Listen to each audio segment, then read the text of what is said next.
Thanks for joining us for another moment. I want to take just a few moments and talk to you about youth ministry. Listen, Rachel and I have been doing youth ministry for 20 plus years now. We started in 2002 right here at Cornerstone Word of Life Church. And over the years, we've just seen more and more decay when it comes to morality within society. Not just talking about the United States of America, but all over the world. One reason why it's so important to make sure that our teenagers are in church and they have a community like a youth ministry is because the only place we can get consistent moral guidance is from the Word of God. If we look around the world, we'll see that morality is constantly changing. One day they believe this is right, the next day they believe it's wrong. One day they believe for this, the next day they believe for that. And it causes a lot of chaos and it causes a lot of confusion.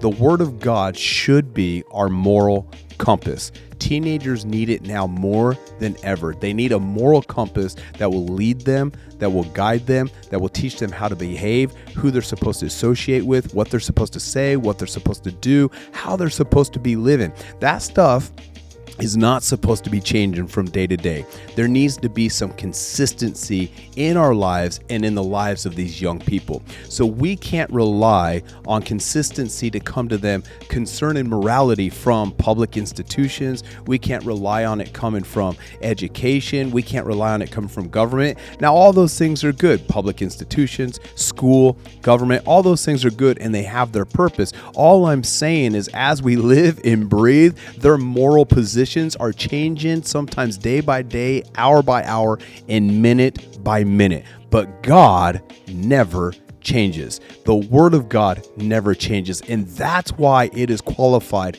to be our moral compass. One thing I love about the Word of God is there's so many different world views out there, but Christianity is the only world view that actually works in our society because it answers four questions. It answers the question of creation. It answers the question of destiny, which is where we're going after we die. It answers the question of morality, which is what we're talking about right now. And it answers the question of purpose, what we're supposed to do, why we live here on this earth. Our young people need to know the answers to those four questions, and we cannot allow other things to answer those questions for them.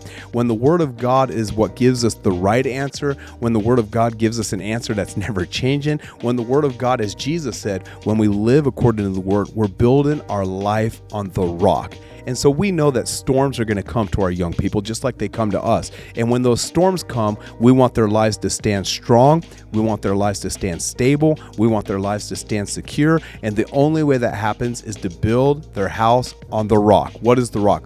Jesus is the rock, and Jesus was the Word manifested flesh. And so as we give them the Word of God, they're getting they're getting closer to Him, closer to Jesus, and closer to the Spirit of God, all the while letting that decide their moral compass, pointing them in the right direction, teaching them, like we said, how to live, how to fellowship with one another, how to talk, how to be active members of our society, and to project the love of God and the goodness of God into this world. So listen, you got to have your teenagers at church. We believe this with all of our heart. Like I said, Rachel and I have been doing this for a long time, and it's been so wonderful to watch teenagers as they grow closer to God. A lot of the confusion leaves their mind. A lot of the chaos leaves the world simply because they're getting closer to God and closer to His goodness. And so just like scriptures teach us, it says that we're supposed to take these truths, we're supposed to hang them around their necks, we're supposed to remind them of these things so that way they're not blown about every wind of doctrine, because that's what the Bible tells us in Ephesians 4. It says that these things are going to come up and people are going to tell you, you're supposed to go this way, you're supposed to live this way. These things are going to come up and it's going to be ever changing like the wind, just like it's really windy out today. And sometimes it's blowing this way, sometimes it's blowing that way. We don't want our young people to be like that. We don't want them to be all over the place. We want them to be on the rock. We want some consistency in their lives. We want them to grow in confidence. We want them to grow with God, and we want them to grow in their morality. And so they need the Word of God. They need fellowship with spiritual leadership, and they need fellowship with one another. So that way God can minister to them exactly what they need. We believe that God's got a wonderful spot for them right here. So make sure as mom and dad, you do not allow them to miss out on what God has for them. But every single Wednesday, bring them to youth at 7 o'clock to 8:30